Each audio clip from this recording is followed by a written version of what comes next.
Welcome to the BNP Boxing Now podcast. I am your host, that dude named Dave, aka DJ. And to my left, but he's my right-hand man, Jorge. We are back again at it. What's going on? I'm glad to see you. That's not because I don't. Second episode this week. We got a snowstorm. I'm glad we're out of the snow and stuff. Mm-hmm. The sigh is what we're gonna have to talk about. Oh, come on, man. Can I get the intro? Can I get the intro out first before you start complaining? It's 2 weeks, bro. 2 weeks in a row. Can I get the intro out before you start complaining? We just started. This is our third half episode, folks. This is the second half episode where I'm gonna be like, really, we gotta talk about this. Hey, before we get started here, YouTube, click on like and subscribe. Click on the bell notification because this is the second episode again this week. We're back from the snowstorm. We explained that from the last episode. So we're back. Like, subscribe, bell notification, YouTube. Okay, also, Spotify, click on the follow button. And also, too, shout out to Spanglish World Sports, Zingo TV Network on channel 250. Our people in Canada showing us love. BC, we got you. Hey, that was horrible when I said hey. I did that on purpose. Don't do that again. Hey. Anyways. You're upset, you're perturbed, you're bothered, hot and bothered, maybe. I don't know. No, not that hot. It's annoying. It's like boxing annoyed sucks. Oh, here. Okay. We recorded an episode earlier this week, and we didn't have time to include all the boxing fights from this weekend. So we're starting off with the one and only Adrian Broner. I had to do it like that because I'm just giving you a little bit of help here with that. So Adrian Broner fought this weekend as well. We went hardcore. Oh, that's still going there. Wow, yeah. He made. You know what? That. He deserved it for 12 rounds. He deserved it. So let me kick it off here so that you can go on your little diatribe here. Okay. So let me just break this down. You know what? Here. You said that real sarcastic, like you didn't want to hear this diatribe. You know what? I don't need this shit. You're a hater right now. Off the rip. We just started the show. It's 2 minutes in, and you're not even letting me get the show started. Because there's, you know what? We are a boxing show. Can we talk freaking boxing instead of you complaining about certain boxers that you don't like? No, there's boxing that I love, and then there's Adrian Broner. Wow. A boxer that I didn't mind being a fan of in the first major part. Let me just say this here before we get started here. Adrian Broner fought Saturday night, February 20th, and he fought, let me pull it up here, Giovanni Santiago. And seems like it's the same old Adrian, isn't it? Look. Okay, so folks. No, I'm gonna fall back here. No, I announced it. The fight happened. Adrian Broner won, as we know. If he didn't win, that would have been what we let off with the last episode. So now I am falling back. So, folks, Showtime put the fight out. This was the main event on their PBC show. Mm-hmm. So, if you've watched Broner's previous fight, and folks, I'm not the only one that's like regretting to even talk about this. Even the broadcast for a good half of that show kind of felt the same way to some degree. They wouldn't say it exactly, but you know they wanted to say it, and you know they wanted to say it because you were watching the same fight I saw. What is it? Just say it so I can see if I'm agree or disagree with you. You know what? You might just be, just. Contrarian on purpose. What? You be contrarian on purpose. You might just be contrarian on purpose. You started off then. You kick it out. You want to be contrarian? Contrarian? I just want to talk about the fight. No, you don't want to talk about the fight. I want to talk about Adrian Broner is one of the big names in boxing, and we're doing a boxing show, and I figured we talk about a boxer who just fought. He's one of the big names in boxing that shouldn't have the big name in boxing. Come on, he's a 4-division champion. Stop hating. 130, 135, 140, 147. Put some respect on AB's name. About billions. He was past. How many 4-division champions do you know you could talk about? Marquez is in that line. Pass. Oh, this is so past tense though. But you know how messed up how past tense it is for a young guy still though. Man, that's the fall. That's the fall of Adrian Broner right there. It's not a fall yet. Just because he ain't fought a guy like Madonna yet that can knock his ass out again. Oh man, would I love for that fight to happen? Just for the hell of it, just so he can knock his ass out. I think Madonna would do it. I think at this point in the game right now, Madonna get his ass whooped. He's like 232 pounds right now. He's eating tainted meat right now, pretty good every day. He ain't worried about the training. It's seasoned tainted meat. It's very. You leave Reynosa's tainted meat alone. Wow. You leave that alone. Wow. Anyways. Well, so you're Eddie fan now. You're in the corner now. You leave that team to me out. Okay, let's get back to it here because Broner. Okay, no, so folks, the Adrian Broner fight, Santiago. So Adrian Broner won a unanimous decision on that fight, right? So here's my big beef with this fight. But let's get the details and then details and then the beef. Let me just I'm gonna be very little on the details because I know how you feel about this and we're gonna keep it moving here. So sure. He won. The scorecards were 115, 112, 116, 111, and 117, 110. So I'm just putting the scorecards out there. He landed like single digits and punches in almost every round. Santiago outlanded and outthrew him. He landed more jabs. He landed more power shots. And there was a point deduction in the fight for Santiago. And Adrian can say he pulled it out for a tight victory. Pulled it out. I didn't mean to go there. You can't even say it that slow, man. What's wrong with you? Anyways, so the details of the fight and why you should be annoyed and pissed as I am. Okay, go ahead. Arthur McKenzie Jr., great referee. Mm-hmm. I've watched that man referee many fights. Great. One of the top refs in the game. Oh, him, Tony Weeks. You can add him and who else? Other black referee who does all the fights too. I can't think of his name, but those are the three guys that come to mind. I know you know what I'm talking about. He done a lot of Mayweather fights. You know, he lives in Vegas too. I can't think of his name. He's a darker skinned brother. You know, but those are the three guys. When you think of refs, you know, they're boxers. You know, they to be at that status, you have to be a really good ref to do as many fights as he's done. Since we know each other, we've seen this man ref fights. He's a very respectable fighter. And his daddy was a ref too. And his dad as well. So this is the part that kind of annoyed me, right? So for the most part, there's no way in hell. We talked about this, right? We kind of scored this a little bit. The worst you gave him was a draw.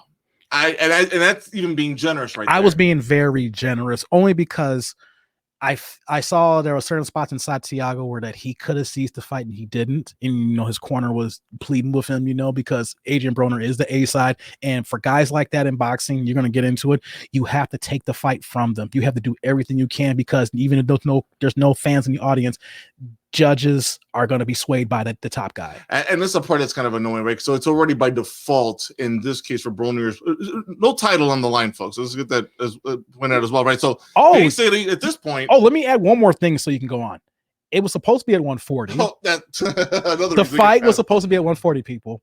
And then like a week before the fight, I guess there was some weight issues. And they said that Santiago's cap agreed to do the fight at 147. Which sounded like to me that, and Santiago does not fight regularly at 147. So it sounded like Adrian Broner had a problem making to 140. And at the last minute, they gave him a nice little bump and change saying, we're making this at 147, take this extra 100,000, whatever it is, and shut up.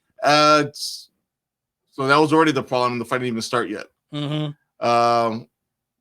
So it went from 140 to 137, right? The details, you described it right there. My thoughts exactly. Like, I'd like to hear some shut up money, and we'll fight this at 147. It happens all the time when guys can't make weight. I mean, but for AB, this is not the first time it's happened. And probably won't be the last, right? So for a man who said he wanted to campaign at 140 because his best power was probably still there at 140, he ain't never going to 140 ever again. He'll probably struggle to ever look at 140. You probably see this man at 145 to 147 for the remaining of his career. Then during the fight, he wasn't throwing much at all, right? So already the problem I have with it, he's basically a economic fighter. Economics is a very, very proper word. And even economic is being nice. Let's just say gun shy. Very, very gun shy. Not just described by me, but as well as at the broadcast as well. I mean, he's gun shy. He's gun shy Broner. Very risk adverse first, not offensive, risk adverse. He went from an offensive moving fighter to I'm going to stand there and I'll do the best I can to avoid getting hit, but I'm going to not throw that many punches so you could hit me in the first place. Type of fighter, which sucks. As a main event fight, it sucks.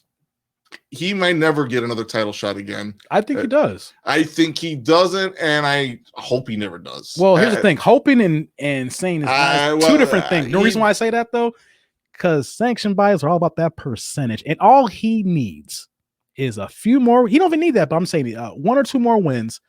at 140, 147, I guarantee you the WBC sanctioned him right away. Somebody has to get. Then he needs to fight somebody that's a number one or number. In other words, he hasn't had an eliminator yet that basically puts him in that spot. And not to cut you off, most fighter, I say every fighter, you're completely right. The problem with AB is he's Adrian Broner. And he has a name that can bypass the normal things that what you're saying is correct. Like he needs to win this many fights. He needs to beat this type of fighter, and then he can get a title shot. The problem though is that he is AB, and we have seen sanctioning bodies do corrupt stuff. Like I mentioned in before we had our break, former heavyweight champion who lost to Deontay Wilder. He's a Haitian. I can't think of his name right now. He has dreadlocks. He's signed by Don King, but he fought for a title shot 3 weeks ago.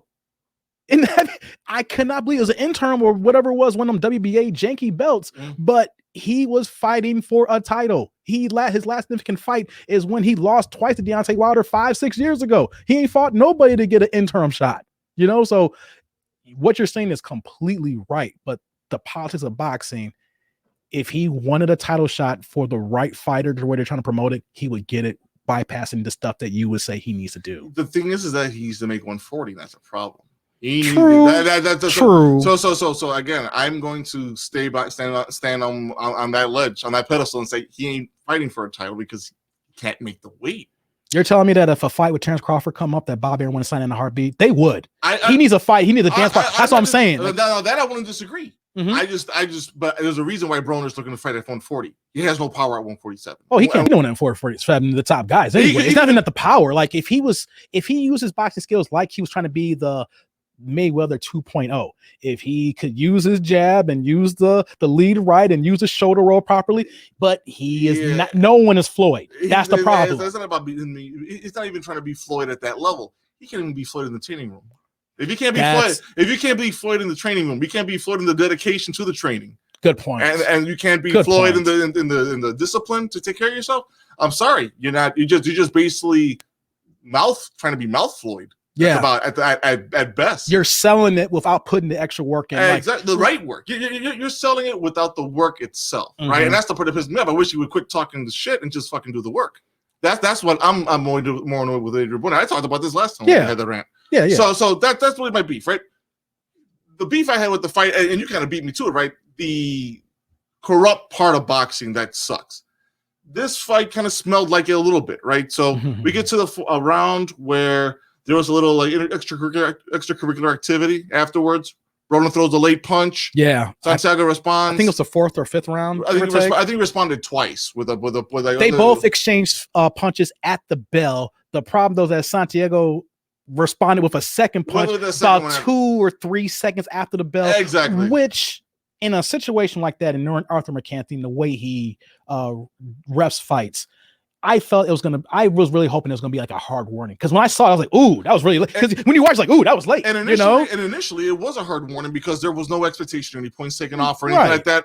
It was in the middle of the action. They were, the shots were lined up, so that 2 seconds kind of hard to pull it back, and in the middle, 10 seconds left. He might have been in the middle of a combination. That's what it was an exchange. Yeah. So here's my thought, right? So McCanty Jr. does the right thing, gives a hard warning.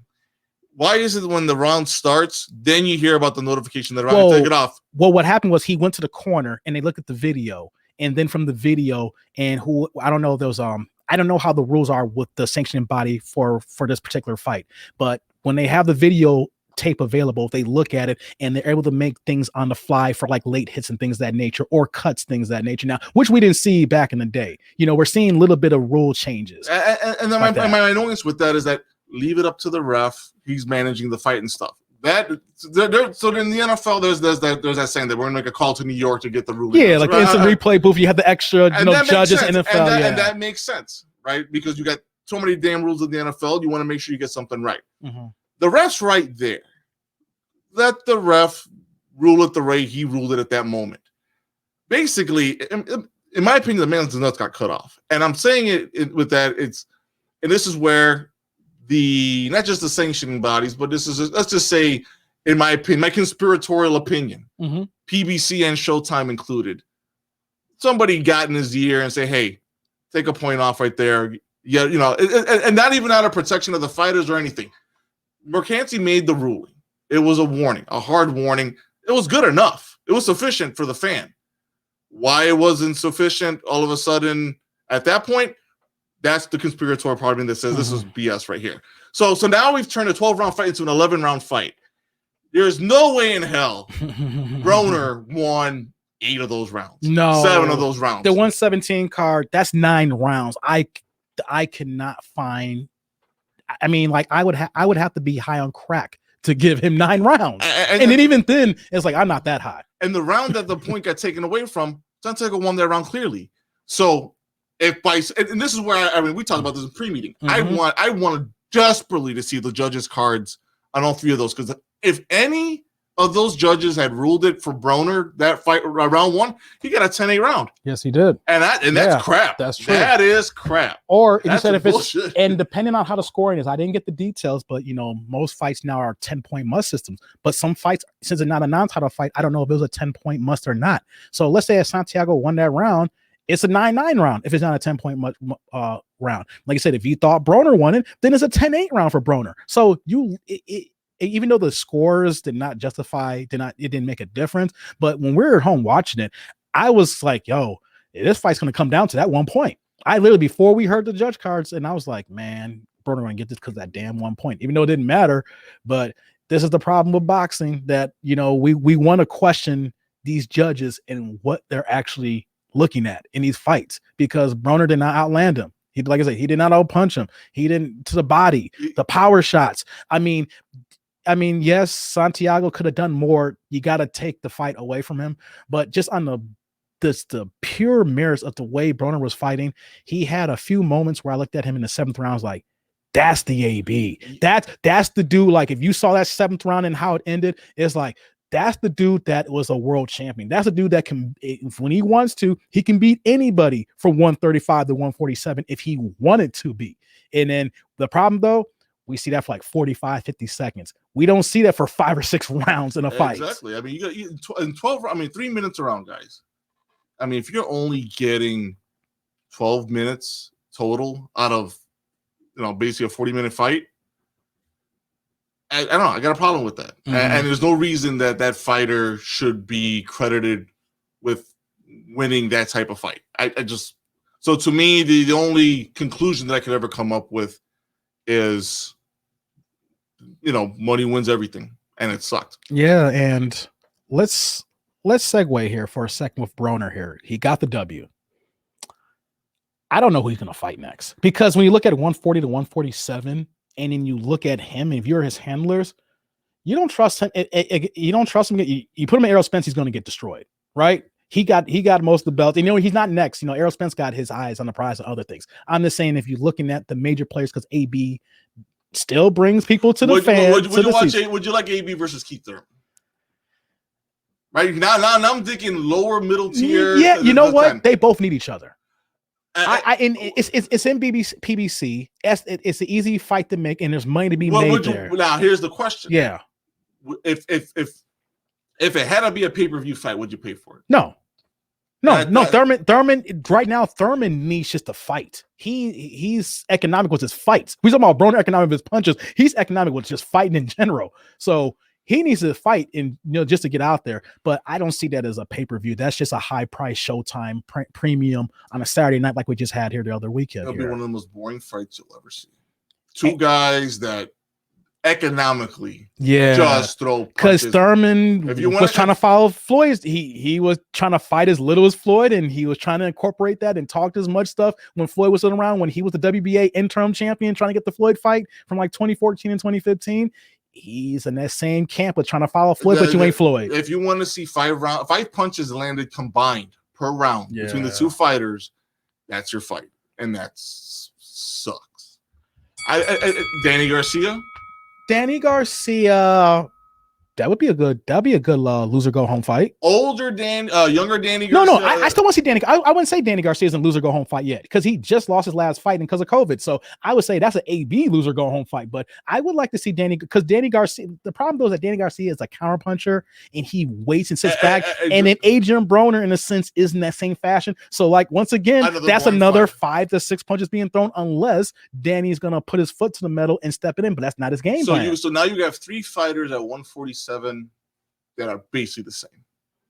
And under the same banner that if they would engage, it would be good fights if they engage each other. Because they used to, their skill level. Exactly. So props to the PBC for having a decent stable at welterweight, but you got 3 of the same guys in the same division. Yeah. That is trash. Yeah. And these guys, the thing now is that I don't know how much these guys want to fight.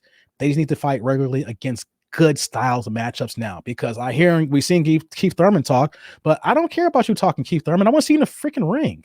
Do some things, fight somebody, and then AB, and if we bring back to AB, like I said, we know there's a fanboys who rock with him, and we're still thinking about 2011 when he was the can man. They still love 130, 135 for Adrian Broner. Nah, so I just want to be honest, like fights for him, I see Broner in the immediate future just fighting trash can guys right now, because if you're his handlers, you know that Showtime has him on primetime because he still draws ratings. Ratings still bring money for a Showtime platform like that. So we don't see him against a champion like Errol Spence. We don't see the Keith Thurman fight being a good fight. I mean, it could happen, but I don't see that in the future. I literally see AB fighting the guys like a Santiago again, a guy who probably fought in another country, 16-0, 17-0 with 8 knockouts, who has no true resume. And then like say he's a good fighter, and then like he never fought in the States. You're going to see a lot more of these fights, I think, for Adrian Broner in the immediate future than a championship fight. Like you said, you don't see him getting a championship fight. So here, we'll end this part here with Adrian Broner here, but here's my final take on it. And this is going to come out kind of harsh and stuff like that, but this is kind of like the thing that now that we've talked about it some more. Adrian Broner right now is bad for boxing, and he used to be good for boxing, and now he's bad for boxing, because if you can't put him with any of the top 10 guys at 140 because he can't make the weight, and you can't put him with the top 3 or 4 guys in welterweight because he'll just get his ass kicked, and your only options are 2 other counter punchers at 147, they're all under the same banner. You're basically watching boring fights that if you put them against trash can guys, guess what? If any of those trash can guys decide to put up a fight, enough of a fight that you should, as a fan, be like, hey, this might be a win. Yeah. You're going to see boxing corruption. And to me, you're putting judges, referees, the PBC, Showtime, put them in a bad spot. Adrian Broner, to me, right now, the way he carries his business is bad for boxing. So I can see how you feel about that. The thing is that since he won, he's still gonna be here. I hear you. Yeah. No. Yeah. I know. I get it. Yeah, I get it. But right now, it's bad for boxing. So and that's just how I feel about it. So AB won. Didn't prove anything. We just had to talk about it because he's Adrian Broner, and he's going to keep fighting because he needs money. Like I said, he had that lawsuit with the woman that was the default judgment, $800,000. So I don't know if he's going to take his whole purse to pay her. I think it's going to be about 2 or 3 fights before she's paid off, because you got to live. And he's talking about he's borrowing money. He blows through money left and right, knowing that he got a ton of kids. So that child support is kicking his butt probably at this point right now. I don't know what the situation is. So we're going to see him fight, not because he wants to fight, because he needs to fight. And that is the bad thing when you got a guy who got money problems who needs to fight, because you're going to see right now he can kind of pick and choose certain guys, but we're going to see certain fights that were like, yo, this is not good.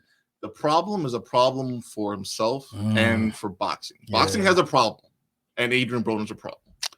So let's switch gears here. Well, I know you didn't want to talk about AB, but we had to. No, I you know what it is. I didn't want to. Then the last time we talked, the man's got a great boxing IQ. He's got skills, but he pisses me off when he's doing this his career. And honestly, I think as a boxing fan, I don't know how you a hardcore boxing, a true boxing fan that's watched this, you cannot come away feeling that AB won that fight and come back feeling that you can watch another AB fight forward against another trash can guy or another guy that might actually put up a fight. AB could be losing, and he's going to get the win because They just got to keep him going because you got to fill out a contract. He's got to get paid. Mhm. To me, that's a problem. It's a problem for him, and it's a problem for boxing, and it sucks. So let's move on to some other stuff that we want to talk about here. So stuff that I wanted to talk about on our last podcast, but was the heavyweight division, right? So Yeah.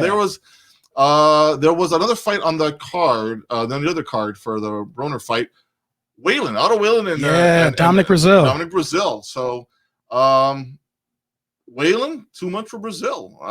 Just at the 12-round unanimous decision. It was I was shocked. I wouldn't say shocked. I was impressed by Otto Wallin because Dominic Brazil, his only 2 losses were to Anthony Joshua and Wilder. So he's fought as many guys as he could fight in the heavyweight division with the schedule that he's maintained. I believe he has like 17 or 18 knockouts. So, he's a big guy, big puncher. I'm going to say he's a world beater. I'm not putting him in there, but he's a legit top 10 heavyweight, and he's only lost to the title holders, and Otto Wallin came in and he came out of nowhere. I like to look at it as the Rocky syndrome. Like I say, Rocky won when he fought Apollo Creed. Rocky lost, but he won. Because he put on, no one think he could fight like this, and then open up the door for him to get the rematch, blah, blah, blah, blah, blah. That's what Otto Wallin. No one expected him to put up a fight against Tyson Fury last year. He was there to be set up to give Fury just a little bit of warm up so that Wilder fight would happen next. And what we didn't see, I don't know, was a combination of maybe Fury took a little bit off, to kind of look past him a little bit, and he still got the W, or we didn't know if Wallin was really that good. Wallin proved that he is a damn good fighter with good hand speed, good combinations, good punches, and put them together. And he has put himself in a position for a title shot now. Yeah. He's not going to get it right now because all the belts are tied up right now. But this is the kind of performance that says, oh, Otto Wallin, you're here. We knew you was one of them guys who's fighting in obscure countries. You may have fought in Poland your entire career, whatever the case may be. But now that when you got your opportunity, he seized it. He lost to Fury, but it was a win because he showed he could fight. And then now that he beat Brazil, and it wasn't even a close fight, he handed it to him. Yep. He gave him the work. I was like, whoa, okay. Hey, man, I say, hey, Dominic, throw it in. I didn't say stop the fight because he was getting beat down. It was one of those things like, yo, you ain't got it tonight. You getting bested. Exactly. So now he's in the mix. Now, whenever there's a title fight available, we cannot keep Otto Wallin out of the conversation now for guys who need fights. Exactly. Now, Wallin basically got confidence, right? In other words, he won a fight that he lost. In that regard, a Pyrrhic victory, and he came out. And now he's confident. He's very, very young, confident fighter right now. So to me, I remember we talked about this a few times before, where some like the middle tier of the heavyweight division was kind of bottomed out, right? I mean, Luis Ortiz lost, Big Baby Davis was basically roided out. So and then Andy Ruiz lost. So right, so you lost a good chunk of that middle tier and stuff, right? So right now, Wallin and Usyk right now they're starting to feel it, and Andy Ruiz, we'll get to in a bit, is looking to make a comeback as possibly with a chance if he wins to come back and get right back to the middle tier. So then now that boxing heavyweight the middle part of the heavyweight division starts to fill out the middle class, and these are the guys that you were hoping would be there, right? Yeah. So at this point, Brazil is a journeyman fighter. He is there to be set up now. Out of the top 10. He's going to be the guy that's set up for the young guy now. He's going to have to win a lot of fights to get back into championship contention now. He's going to be the guy that you're going to have the young cat there who you're going to set him up to see if he's ready to fight Fury or Joshua or if Wilder gets his head right. And we'll talk about a young cat in a little bit that could be possibly a Brazil fighter, opponent down the road in his career and stuff like that. But let's talk real quick about Andy Ruiz here. So Andy Ruiz is looking to make a comeback. He partnered up with a famous trainer we talked about in our last show, Eddie Reynoso. Yeah, he's in his bag right now. I got to give props where props due. I'm not saying he's trained a year right now, but he's had a nice little streak of the guys. He's put wherever game plan he's giving these guys, he's winning. So first things first, he's had Canelo since 8 years old. And Canelo, we've mentioned several times before, we said in this podcast, I think he's the pound for pound guy in the world right now. As much as you like to call him a TikTok fighter, Ryan Garcia did switch to his camp, and we're seeing the best of Ryan Garcia. Now, we don't know if that best is going to be good enough to beat Tank Davis or Teofimo Lopez in the future, but we're seeing him getting the best out of him with what he's working with. And then now, of course, we see Oscar Valdez. You know, he just fought this weekend. We talked about his big win against Belchat, and he fought the fight of his life, undefeated 2-division champion out of 29-0.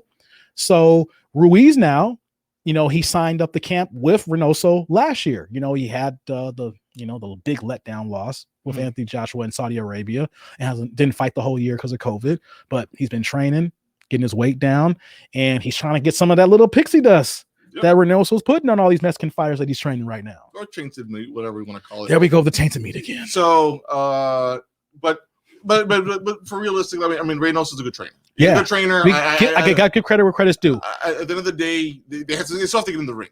Tainted meat or not, they still have to get in the ring, right? I mean, I joke about it, and some they still have to get in the ring. No matter what, they still have to perform. They still have to be able to do the things you need to do to win a fight and stuff like that, though.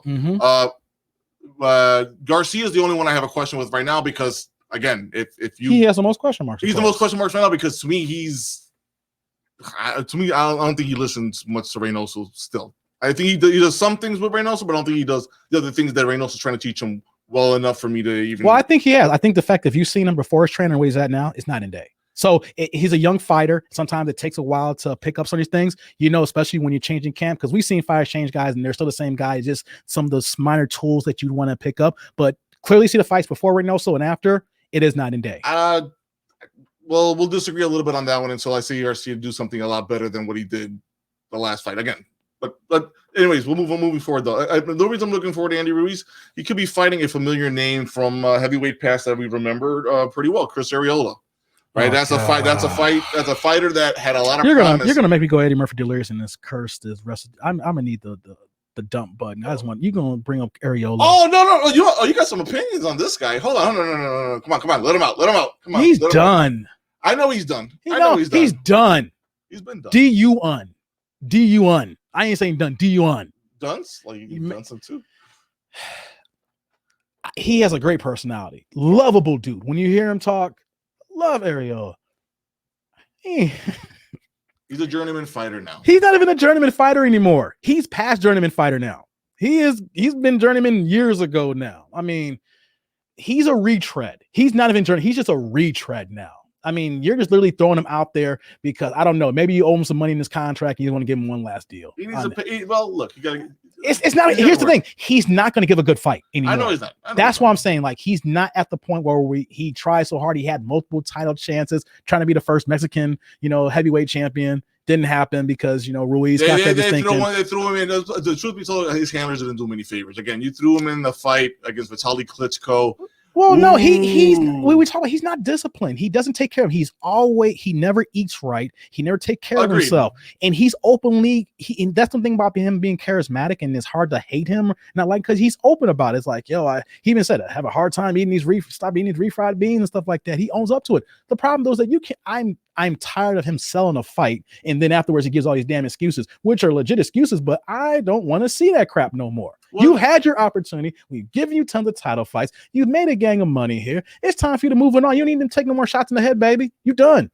Yeah, I mean, at this point, he's not the person that's selling the fight. At this point, it's basically Andy Ruiz needs a comeback fight. This is the fight I think that they safely want to put him in the ring. Yeah, it's a safe fight. It's a safe fight for Ruiz. He's not going to hurt him. You know what? Look, Ruiz. If Ruiz is in shape, if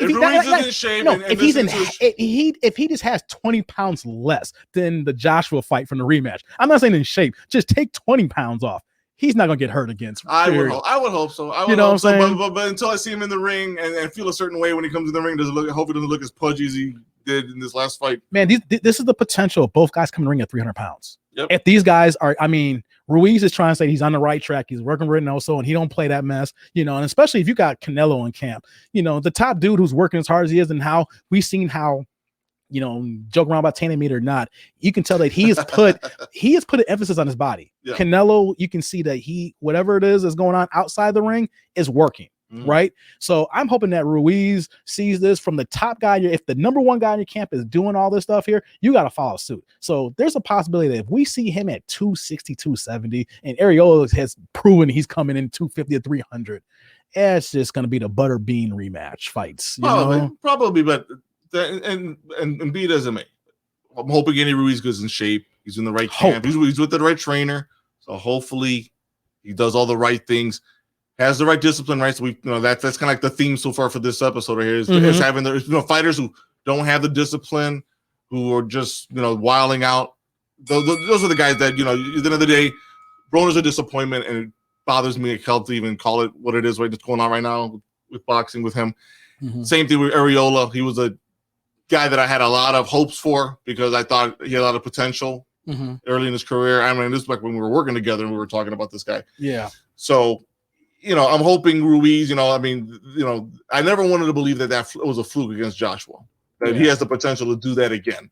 So at this point, I'm hoping Ruiz beats Areola, gets the fight with Areola, beats Areola, gets into another fight, moving up, and just try to get back into that middle tier of the heavyweight division where I could hopefully see him in another title fight down the road. That's kind of what I'm looking forward to. Yeah. So let's switch points for the last point that we want to talk about for this episode here. And it's kind of sad to see this going on here. It's jacked up and sad. Deontay Wilder and his former trainer, Mark Breland. I wanted to touch on this before we close out here. We haven't seen Wilder, of course, in the ring since he got beat down by Fury. Yep. And as just a little playback here. The fight was stopped because his trainer, Mark Breland, threw in the towel. And Deontay Wilder took it so personal, saying that he's a warrior. He was guarding his shield. He doesn't ever want the towel thrown out on him. He wanted to be knocked out. He feels that that's a sign of weakness, and that's something that he does not want to ever happen again. He'd rather be knocked out in the hospital than someone throwing a towel. And Mark Breland, who's had him his entire career, said, "No, I love you too much for this here. I don't want to see someone who I care about get hurt. I want to see you fight, make more money. You got a family." And after the fight, he fired Mark Breland. And we've seen that happen many times before. We've seen, you can agree with me, we've seen fighters who have that big loss and then they just change their whole team. Everything's working fine, and all of a sudden that one loss and you change your team up. But this one's a little bit different, Jorge. You've seen Deontay Wilder has gone out his way to really disrespect and talk down and demean Mark Breland publicly. That's the beef I have with it, is publicly. He's doing this. It's one thing if you're hiding the dirty laundry, where it belongs, and it doesn't come out, right? And all you hear is firing. Okay, we'll just leave it as business as usual in boxing and stuff.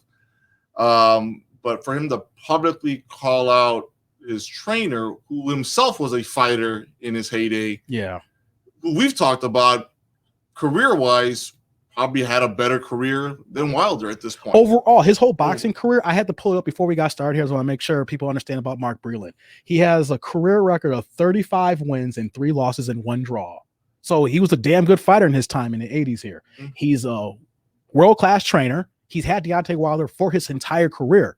So you're looking at a guy who's a world-class fighter who became a trainer and trained arguably who has one of the best right hands in boxing. That's God-given gift for Wilder. I'm not going to give Breland credit for it. But the fact that Wilder started boxing so late in his life, and then taking him to helping to be a bronze medalist and then to being a world champion, knowing his limited skill set, but have power and work with him on that, he has 2 careers. We can say that as good as Wilder is, Breland has even though you may not talk about him because it's boxing, he has a better career overall. He eats, sleeps, and shits boxing. Yes. So anytime you got a man in your corner that's done that his entire life, that man, you want him in your corner. I want to give some people some feedback, just some info here on him before we get started here. Sure. Everybody knows Wilder if he listens to this podcast. But for Breland, though, I'm going to bring some things up here. He said at 13, he entered the gym and embraced boxing as a way of life. He is a 5-time New York Golden Gloves champion from 1980 to 84. His record in this competition was 21-0 with 19 KOs, with 14 knockouts coming in the first round. He was a young stud. Sounds like Wilder-esque. Yes. I just wanted to give that, like, he's not someone like Wilder who started late in the game. He was young and was a Golden Gloves champion and then a world champion. Let me just pull up here his world champions here that he's pulled up. I said he was 35-3. Let's see now. He actually won the vacant WA title against Harold Verbrat. Then he's won the WA title twice again against Sung Soon Lee. And then he retained it, defending that title 4 times. He lost it, but he was a 2-time WBA champion. I just wanted to skim that to let you know that he's just not some trainer who just picked out and he was in the gym and then built him up. I'm saying this because Deontay Wilder was so disrespectful, saying that he fed this man. He didn't know where this was coming from, for the things that Mark Breland was, we're going to get to what, fighting back basically for the stuff that Wilder's saying about him, but saying he fed him and he was nobody, and just saying that if it wasn't for Wilder, he would be nothing. Which is BS. We were saying that. Who said the same thing? Yeah. It's BS. Yeah. Because he's a respected man in the sport. It's not like, he's only working with Wilder, no one knows about him. The whole sport knows Mark Breland. If you're in boxing and you're in those corners and circles, they know who this man is. Exactly. He's not a nobody. He's a well-known man in the boxing circles for 30 years now. Come on. And we're bringing this up because, like I said, Wilder disrespected him, kept coming out saying, I fed this man, blah, blah, blah. He's no good. He just disrespected him. Breland finally came back. I appreciate the fact that you can only take so much from somebody who he cared about the man. Yeah. You train him, like probably looking at as like another son. Yep. And then to have all this happen, he's like, look, I'm not taking this crap from you, Deontay. No, I'm fighting back. And he went hard and let Deontay know, so like, no, I'm not taking your crap anymore. And the whole boxing community was on Mark Breland's side. There's not one person that is siding with Deontay Wilder right now. No, and that's how it should be in this case. Deontay has got a very bruised ego. Bruised is an understatement. And at this point, Deontay, I would say needs, before he even gets back in the ring, needs to seriously talk to some professional help on the sports side, because basically where he's coming from to basically say he wants to go out in the Shield, his ego is telling him he needs to go out in the Shield for him to rebuild faster. Mm-hmm. But in throwing in the towel, it's basically a part of his ego that he's still learning to address, and he hasn't addressed it well whatsoever. And that's a part of his mental psyche right now that he can't get past. Right now, if he's fighting with his ex-trainer on social media and basically saying things that are known falsehoods in the boxing world, from a man who's been in boxing for, like I said, who eats, sleeps, and shits boxing, and basically cared about him like a son, to throw in the towel, which is the way you should. At the end of the day, you're not Apollo Creed. It's not Rocky IV. There's nothing sexy about dying in a ring, especially when you got kids and you got a family. Exactly. I mean, I understand the ego, like I said, but he knows you. He knows your family. Mm-hmm. He cares about you, man. Right. It's nothing about it's something about living to fight another day. Exactly. Get that next paycheck. You mean it's not your night. And boxers look at things differently than, like, in the NBA, you play 82 games, except for this year because of COVID. But the best team in the NBA, certain years, if they're a great team, can go 67-15. You still lose 15 times in a year. Yeah. Some nights it could be, like they say, scheduled losses. Like, you see, it could be just not your night. You're on a 9-game road trip on the West Coast or something. Yeah. Right? I mean, so in boxing, you really have to be perfect because you don't get a back-to-back. You have to be perfect that night or close to your peak at that night. So boxers, for Deontay Wilder, like I said, he was undefeated up to that point, and then he lost to the better man we're saying, who's arguably the best fighter of heavyweight in the world right now. If you have the one night off, it gets on better. Like, it seemed like he was not prepared for this here. One thing that Breland talked about was, in the last year and a half, he didn't have Deontay Wilder's phone number. How are you going to train somebody when the dude who's the champion now don't even want to give the trainer his freaking phone number? Mm-hmm. He's got to go to other people to get the phone number and then find out where he's at and then be at the camp. So the disrespect started way before the towel got thrown in. Like, you think that you're so cold with your right hand that you don't got to train no more. You're disrespecting your trainer, but not even giving him a phone call, let alone you don't even give him your new number. That's the ultimate disrespect right there, with someone who has been in your corner that long, and you change your number up and don't even give him the number. And then another thing that Breland said too is, at one point, like at the end, there was like a good 50 or 60 people he'd never seen before. Like, now you got the entourage now, and then the fact that you were there from day one and you're not even recognized. You go into camp day one for the last fight and you don't recognize nobody. Yeah, that to me is like that's your ultra ego taking over. That's your bronze bomber ultra ego taking over, and you're the one that allowed that entourage to get around you like that in the first place and stuff, and then basically not relying on your training camp to get you through what you needed to get through. I mean, fight-wise, training-wise. You could have had a better training camp. Basically, what you're telling me is your training camp wasn't that good. or wasn't good at all because no, you're just trying to be in shape, and you got your right hand. That's exactly, all Wilder's doing. Well, too comfortable with that right hand because he's made a point. He said every fighter has to be perfect for 36 minutes with me. I don't need to be perfect for 3 seconds. And I think he bought into that way too much. Technically, that is true, except for now, Fury went down twice and got back up. Now, maybe Joshua doesn't get back up, but we know for a fact there is one man who can take your punch now, and you need them boxing skills now. You need to go back to the camp, and you're just respecting the guy who had your back forever. Not like I gotta go back to the point. Like, how does that feel as a trainer when you got a fight come up? You probably talk to the promoter, you probably talk to Al Heyman, because he's in that camp. You probably talk to Showtime, just try to get stuff together. Like, okay, I gotta get my travel going, and then you're trying to reach out to Deontay Wilder, and it's like, number don't work. And then you try to, hey, you got Deontay's number? Yeah, I got it. How come you? He didn't give it to me. Could you imagine how that could feel? Like, I don't even have his freaking number. Yeah. Now, the best thing that's happening right now is really these Fury Joshua talks right now. It saves Wilder from probably losing embarrassment and more embarrassment. Even more embarrassment than ever before. And look, your psyche's damaged right now. In a way, thank God that fight hasn't happened because your psyche might be damaged even more. You still have a lot of fights left in your career. Yeah. Go get your head right. Be there for your family and stuff. Honestly, go make some amends, man.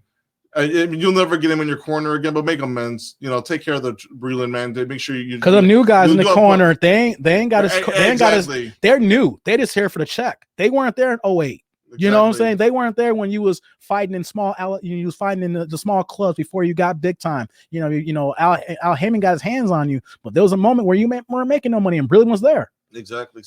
And there's not one bad thing people can say about Mark Breland.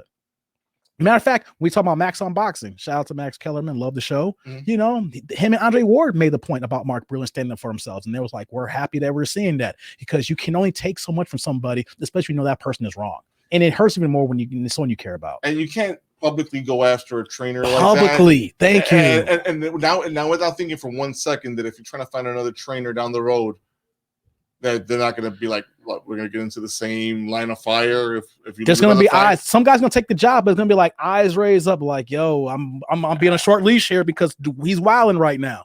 Wilder's wilding, and not even on a short leash from Wilder's point of view. You'd probably do it to yourself. Yeah, you don't deal that crap. After that, you get to a couple of training kids. If you have to look for your own fighter, you might just say, you know what, ain't no money worth this. I can go train somebody else and make some money. I need my help. As much as that check could be good, I don't need to deal with this. I don't need to be disrespected and publicly put on blast like this. What he's doing right now, because now for him to publicly do this, like I said, if I'm a trainer on the outside looking in, of course some guys are like, if I get my hands on him, I can transform him. There's gonna be some guys like, man, this goes bad.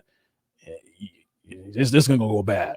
It's just funny. I haven't seen it's interesting in a way, and in this way, I haven't seen a psyche damaged this hard since Tyson Holyfield the second fight, and that was in the middle of the fight.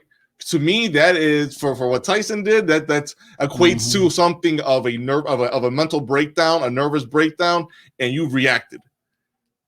Nah, what about Gerald McClellan? Crying in the ring is Lennox Lewis. That's probably the biggest breakdown. But that's in the ring though. That's what I'm saying. These were in the ring episodes and stuff. But this is turned his back and was crying. Yeah, but that was bad. That was sad to watch. Yeah, but this is damaged psyche at a level now. I mean, the fight was almost a year ago. February. Yeah, it was February last year. Yeah, it was almost a year ago. Yeah. I mean, and you're still kind of making excuses and trying to invent stuff. I mean, right now your psyche's damaged. Let's look at it. It's not like he lost to better man.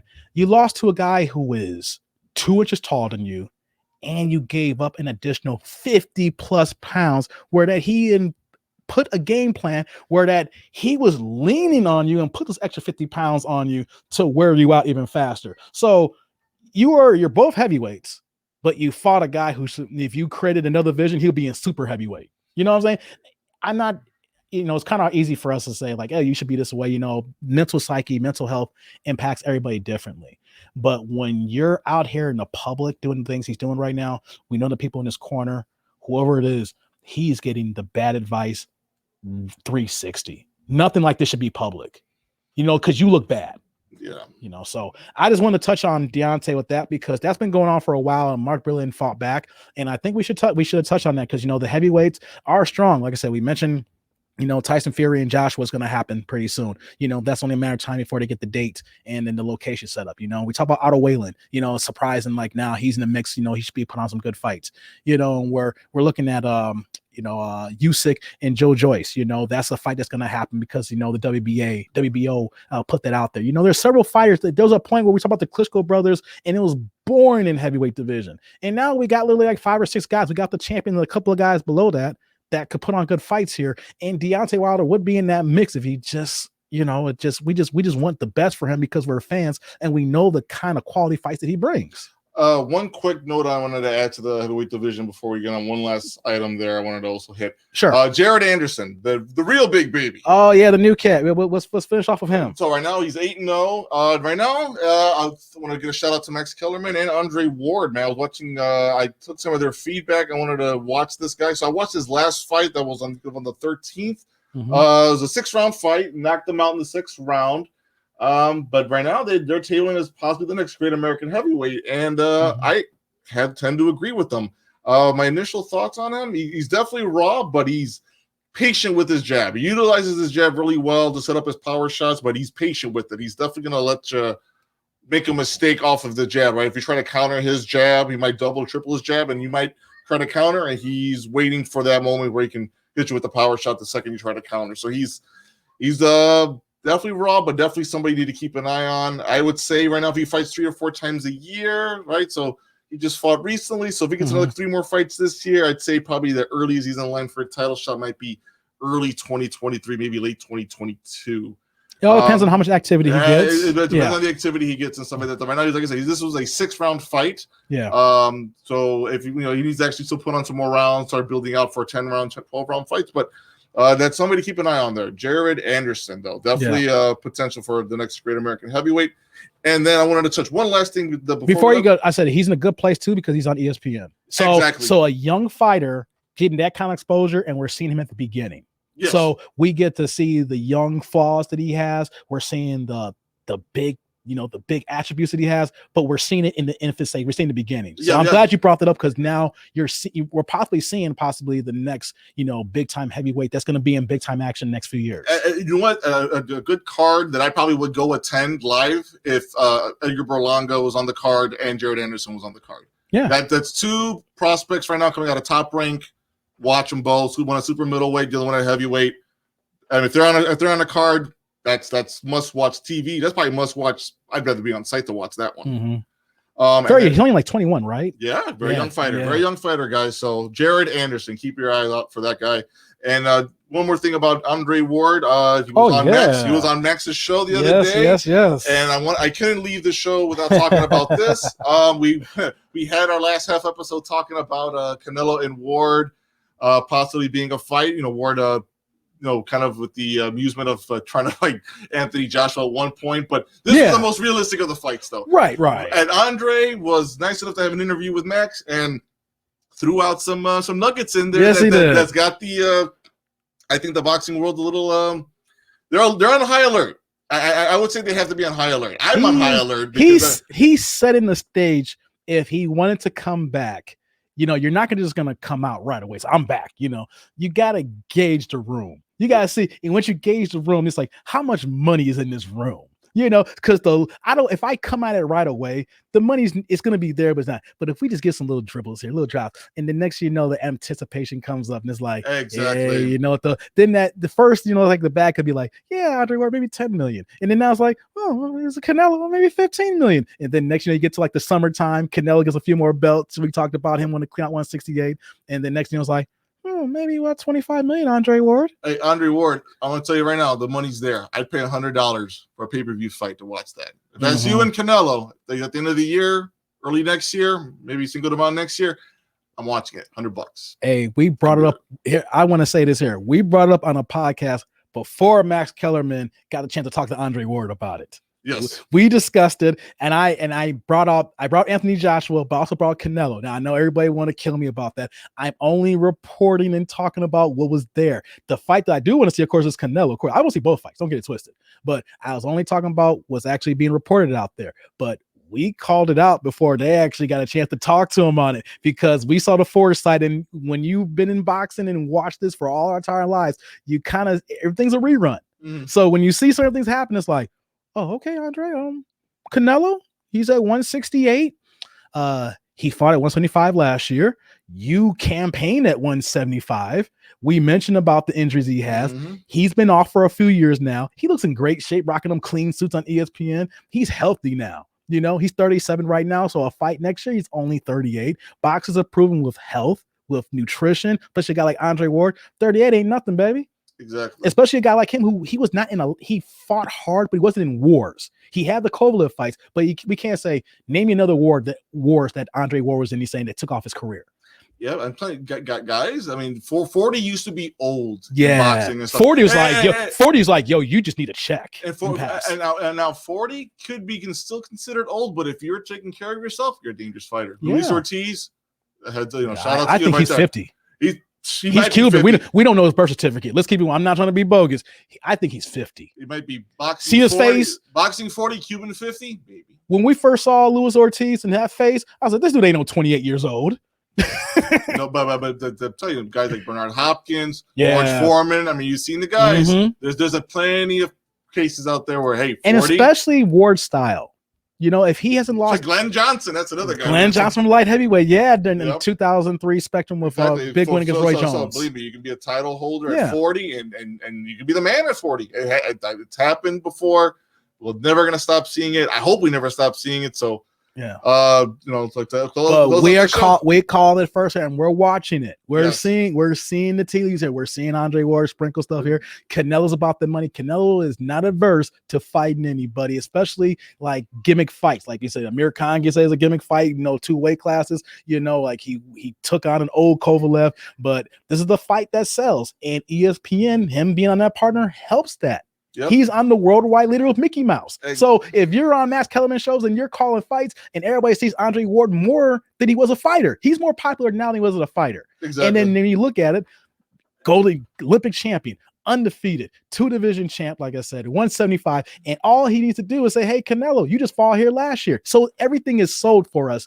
It's just the fact that the timing, and we'll see where both fighters at, especially with Canelo's schedule. Andre Ward is sitting back and waiting to see what Canelo, how he keeps winning. But Andre Ward's probably working out right now, slowly but surely getting his body right. Not just that, he's studying Canelo. Oh, he's probably studied Canelo before he retired. He's a student of the game. Yeah. He was always a hard worker. Ward's got a game plan. Ward will be developing a game plan and modifying the game plan. I think he got a game plan already right now. And he'll just make little tweaks here and there just to make sure he gets it just right. But hey, before we close out here, I just want to say, think about it. Canelo's 5'8", he's 6'1". So of course, when you're Andre Ward, it's like, I got 5. I never fought a guy I had 5 inches on, except for early in my career. And he's like, I'm the natural 175 guy. I was boiling to get 168. You just now got to 168 and 175. Only thing you have on me is youth. And if you're Andre Ward and if you ain't lost a fight since you was 14 years old and you're 37. You ain't scared of Canelo. I'm looking forward to seeing that fight. Make it happen, guys. We all know you're trying to make it happen. Make it happen, guys. So on that note, we're gonna have to close up shop here. So, man, that was fun talking about that stuff. Man. Of course. Like I said, Adrian Broner. Like I said, I loved you, man. I loved you at one point, but you're killing me, man. Yeah. You're killing me, and honestly, I think you're taking some people down with you. So on that note, I'm gonna repeat again. So. For YouTube, click on like, subscribe, and bell notification. That way that these episodes come, you get them. We're back again. There's 2 episodes this week, and we're going to be back next weekend as well. Also, real fast, Spotify, click on follow. Shout out to Spanglish World, channel 250 on the Zingo app. Also want to add to Canelo's fighting this weekend in Miami, February 27th. Yep. So he's getting his WBC mandatory out the way. So we're going to talk about that fight afterwards too as well. We believe it should be an easy win, but we're still going to discuss it because like we just talked about with Andre Ward and everything he got going on for the rest of the year. Also too, you can check me out on Jump Off Live Wednesdays on YouTube, Jump Off Live. Jorge, what you got? Live_Dominoes is the channel on TV, on Twitch. We'll be working on. So when the time this episode comes out, we'll already be doing a show on the road on Wednesdays. So no longer doing work on Tuesdays. Wednesdays at 8 p.m. We'll be live at PL Lounge in Chicago. So catch us there on Twitch, live_Dominoes. Also Thursdays and Saturdays at 8 p.m. at our normal location. All right. So with that, we'll be back to talk about more boxing with Canelo, and then more boxing news that's going to come on for next week.